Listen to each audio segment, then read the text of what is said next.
আমেরিকার ফ্লোরিডায় উদ্ধার হওয়া মরদেহটি নিখোঁজ বাংলাদেশি শিক্ষার্থী নাহিদা সুলতানা বৃষ্টির। তার পরিবারকে বিষয়টি নিশ্চিত করেছে পুলিশ। পরিবারের অনুরোধে বৃষ্টির মরদেহ দেশে পাঠানোর প্রক্রিয়া শুরুর কথা জানিয়েছে বাংলাদেশ দূতাবাস। আমেরিকার ইউনিভার্সিটি অব সাউথ ফ্লোরিডার পিএইচডি শিক্ষার্থী জামিল আহমেদ লিমন ও নাহিদা সুলতানা বৃষ্টি গত 17 এপ্রিল থেকেই নিখোঁজ ছিলেন তারা। অভিযোগ রয়েছে লিমনের রুমমেট হিশাম সালেহ আবু গর্বে নামের এক তরুণ হত্যা করেন তাদের। হিশামের দেয়া তথ্য অনুযায়ী স্থানীয় সময় 24 এপ্রিল ফ্লোরিডার হাওয়ার্ড ফ্র্যাঙ্কল্যান্ড ব্রিজ এলাকা থেকে লিমনের মরদেহ উদ্ধার করে পুলিশ। পরে উদ্ধার হয় বৃষ্টির মরদেহের অংশ।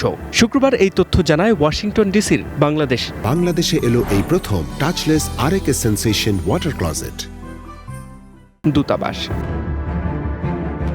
দূতাবাস জানায় শুক্রবার বৃষ্টির ভাইয়ের সঙ্গে যোগাযোগ করে উদ্ধার হওয়া দ্বিতীয় মরদেহটির পরিচয় নিশ্চিত করে ফ্লোরিডা পুলিশ বিভাগ। পরে বৃষ্টির পরিবারের পক্ষ থেকে মরদেহ বাংলাদেশে পাঠানোর জন্য প্রয়োজনীয় ব্যবস্থা নেয়ার অনুরোধ জানানো হয়।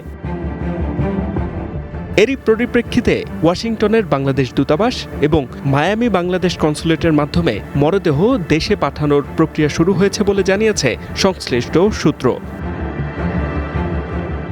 এদিকে একই ঘটনায় নিহত আরেক বাংলাদেশি শিক্ষার্থী জামিল আহমেদ লিমনের মরদেহটিও ফ্লোরিডার অরল্যান্ডো আন্তর্জাতিক বিমানবন্দর দিয়ে 2 মে দেশে পাঠানো হবে। আগামী 4 মে দুবাই হয়ে ঢাকায় পৌঁছানোর কথা রয়েছে মরদেহটি। H M Ataullah, one international desk.